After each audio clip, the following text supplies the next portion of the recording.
Hello, hello. Last week, we talked about that everything you do in your life is fueled from how you feel.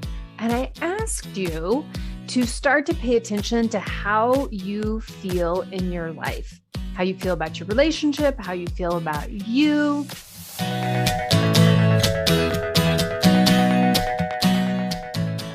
To start to make notes. And I said, let's do it from a place of without judging it or criticizing it. This is a huge thing when you want to make a change in your life, in your relationship. We need to get practice at having this 10,000 foot view without judgment.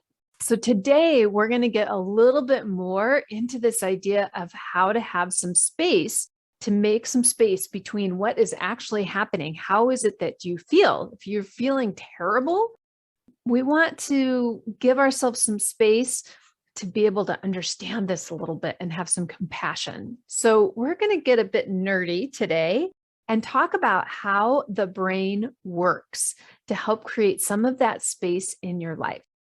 Now, before we really get into the content, I want to give you the action step that you're going to take after listening to this episode. As you might remember, to episode number 2, we talked about what makes the foundation of change, that you need to have all 3 parts of that foundation. There's the get ready and the get set. These are the mental steps. And then we need to go into action. We need to do something for us to be able to observe ourselves again, to make change, to have something happen in the world. So I'm going to give you the what to do right now, this action step right now to fuel your change, the change that you want to have. This is all about helping you feel better about yourself, feel better about your relationship, to take this supportive information and to start to be your own support in your own life. So I want to give you this action step to kind of hook you on it here to start with. So at the end of the day, so tonight when your day's winding up, you are going to note 3 times that you were acting from your primitive brain and 3 times you were acting from your thinking brain. What? Are you saying, what the heck does this mean? It's okay if you don't understand what I mean right now, because that's what we're going to talk about in the episode. But let's just let this be a little hook for your brain. Like I had said, that the fire truck is the main tool to organize all the other tools that our spouses use when they go out on a call. Let this question be that kind of toolbox, the organizer, as you're listening to this episode, as I start to teach you about the primitive brain and your thinking brain, that you're going to use this question to listen to this episode. So just to remind you of the question, tonight, you're going to reflect on your day. You're going to look back at your day, kind of the same way you were doing with the feelings, just to start to note what it is that you're feeling in your life. Tonight, you're going to look back at your day and you're going to note 3 times you were acting from your primitive brain and 3 times you were acting from your thinking brain. Okay, we got it? End of the day. 3 times primitive, 3 times thinking. This is what we're going for here. This is how we're going to use this information to get yourself in action in your life. All right, so let's get started with this. First, why am I talking about your brain in this 3rd person kind of way? You are your brain is part of you, but we're looking at it in this 3rd person kind of way. When I coach people, our job is together, myself and the client, is to take a look at the client's thoughts and feelings and actions and all of the results in their life from a 10,000 foot view. We want to get out of the muck of living it. We want to create a little separation and space in there. We want to see your life like a movie or a book and create some distance. Now, I've belonged to a book group for many years, and it never ceases to amaze me how talking about the book reveals so much more than my own experience reading it. This is why my kids talk to other kids about their video games, why we share our thoughts and experiences about a movie or listening to music. It gives this 10,000-foot view. It gives this perspective that we're able to then enrich and go deeper and change our experience with that thing the next time we're engaged with it. This is how understanding the brain also works.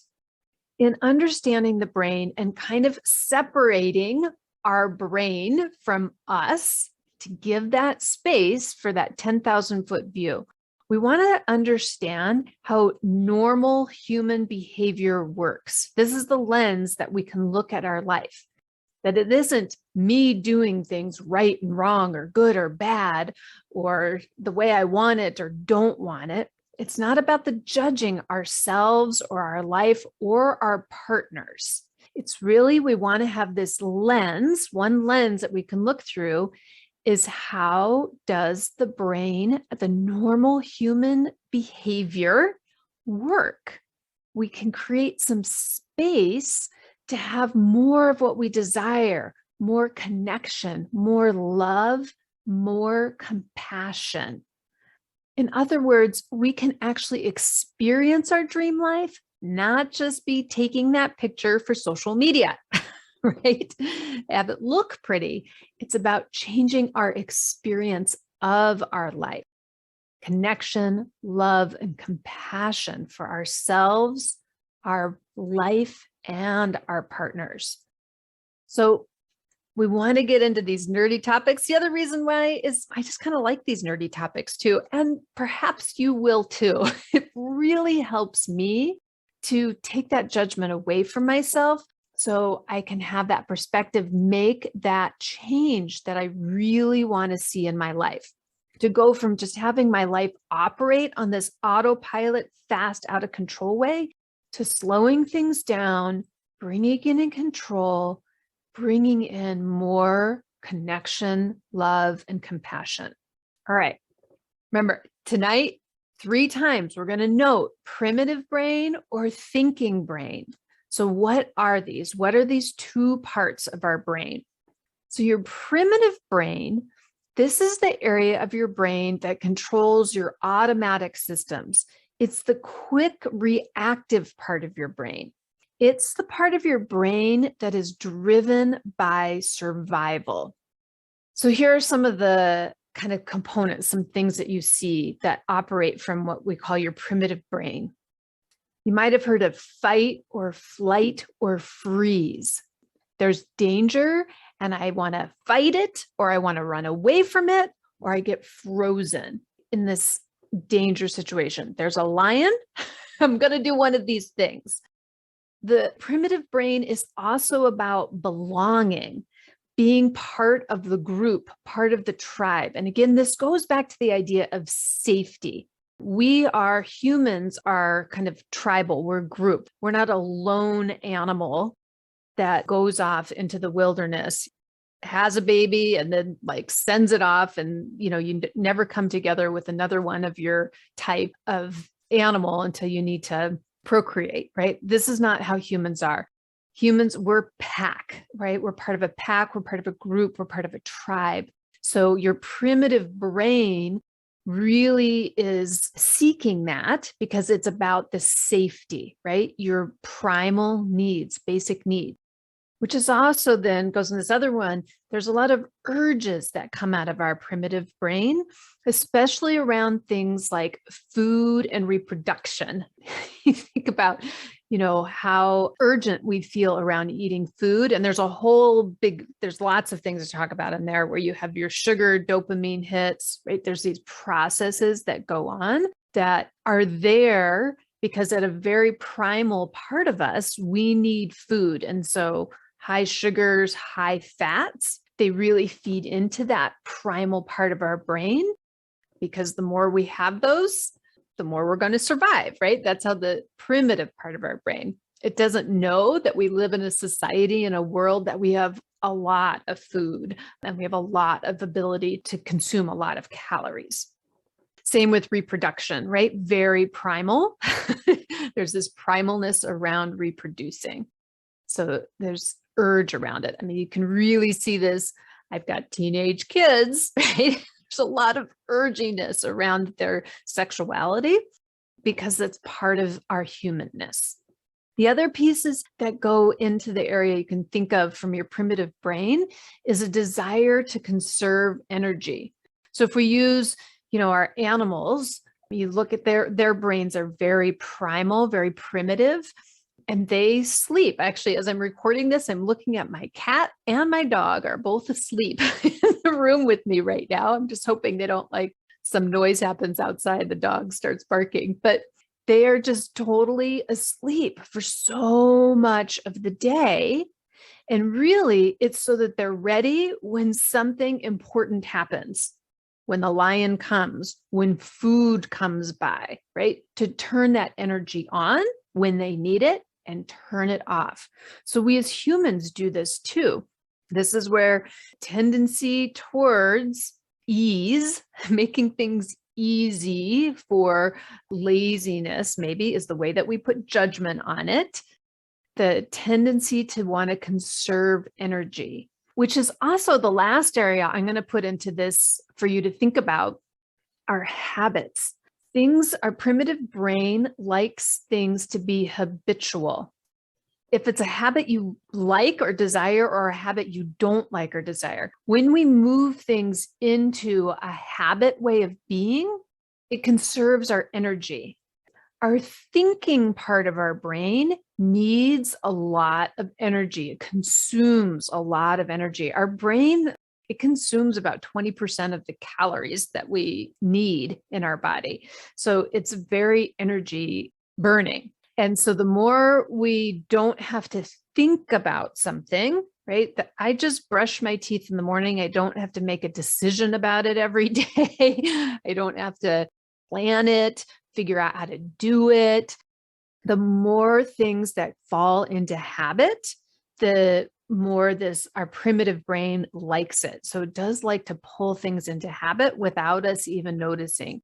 And that's where, quote, good habits or bad habits, we more notice are things that we label bad habits, because our brain just wants to bring things into a habit that supports these other things, that supports conservation of energy, supports getting enough food and reproduction, supports being part of the tribe, supports these very primal things, right? Just survival. How do we get our body to survive? That's what your primitive brain is concerned about. Now, your thinking brain, the frontal lobe part of your brain, sometimes people call this the adult part of your brain. This likes to do things like plan for the future, right?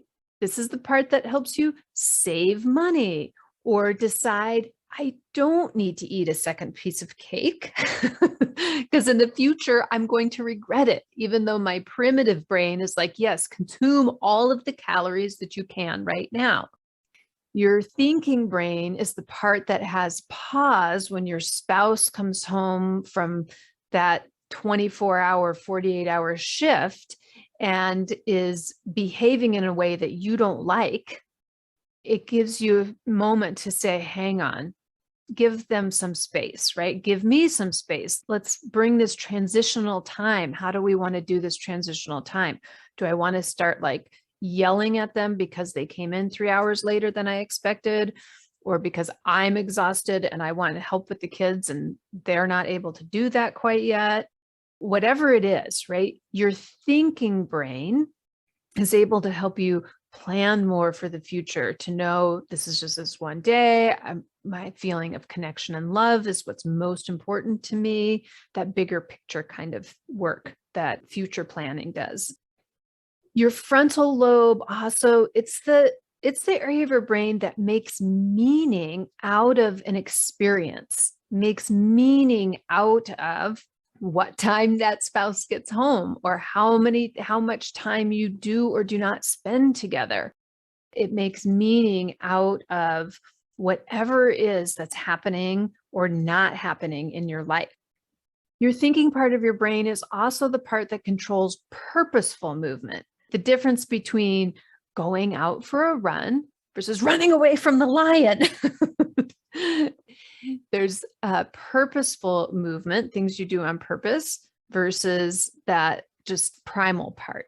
You might put sex can really fall into this category. There can be very purposeful, meaning-filled sex that we engage in with our partners or on our own, or whatever the case may be, or it can come from this very urgy place. I'm not saying, there may be space for both of those things, but just sort of recognizing how they can fit into both categories, both places, right? The frontal lobe, that has to do with romance and love versus belonging and reproduction. Sometimes people talk about the primitive brain as the child part of your brain and your thinking part of your brain as your adult brain. And this is largely because children, right? When you're a baby, you're very much in primitive mode and you're developing, they say, till you're in your early mid-20s. It seems like the number keeps going up. It used to be kind of 18. I think it's more like 25 now, that we're really still developing that frontal lobe part, that adult brain part that slows things down and is able to have perspective and planning and is less impulsive, right? Why do we hold children's hands when they go across the street, even though we've told them not to run out into the middle of the street? Because they're still impulsive. A 3-year-old is still acting on impulse and desire to go get the ball versus big picture, a car is going to hit me. All right, so why is this so important? So important when we're talking about our relationships that are on fire. Is our relationship on fire from our primitive brain, from the impulsive, reactive, as if danger is present, we're going to lose our tribe? Or is our relationship on fire from that frontal lobe, that thinking, that purposeful, connective, loving, open place? We often act and live from our primitive brain when it's not necessary. So take a simple one outside of our relationship, food. We eat food oftentimes from a primitive standpoint of rushing through our food, of eating it without tasting it, of eating more than what we actually need to consume, because it's coming from that primitive place of just bring calories on, because we never know when we're going to get another one, right? Looking at my dog laying here, right? We dole out her food very carefully because we know dogs, labs, right? They're very prone to overeating because of that primitive brain part of themselves. And we do that too. We just act from our primitive brain when it's not really necessary. It seems like it's necessary because it's so habituated. I know for myself, as a spouse to someone who works in a very hard and stressful job, I have found myself running around trying to make everything perfect so they feel better or so I don't lose my tribe. But I end up coming from this very frantic, fearful place, acting like there's a danger. And it was exhausting and it felt terrible. And it nearly crushed my marriage.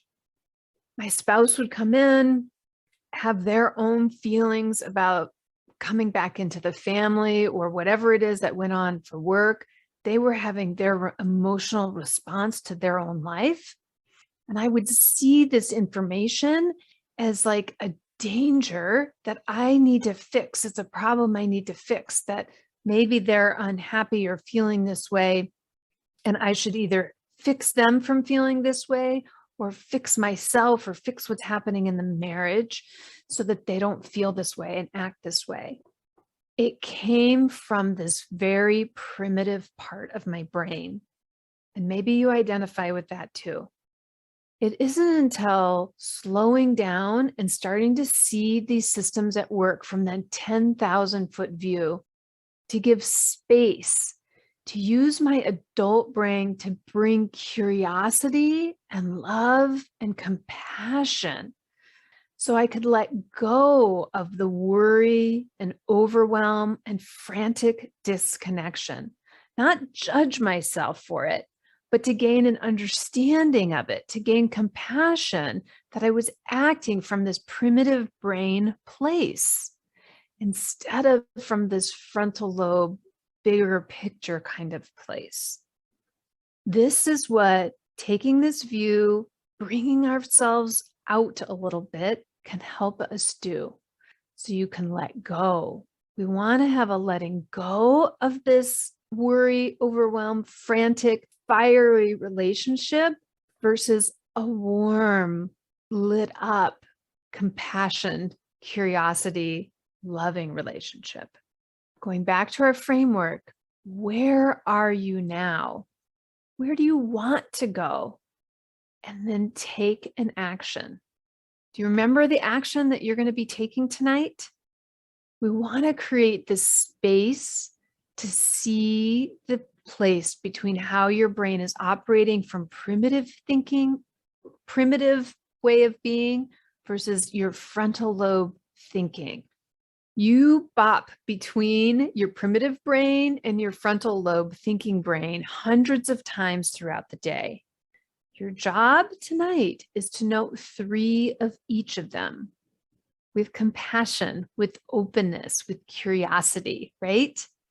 See how the normal brain operates so we can create that space and start to drive it the way we want it to go, to put you in the driver's seat, to grow you up more of your adult brain and take compassion and kindness on your child brain.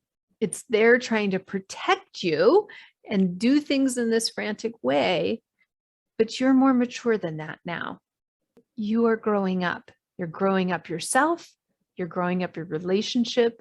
You're growing up your view of your spouse. All right, you're an amazing human being.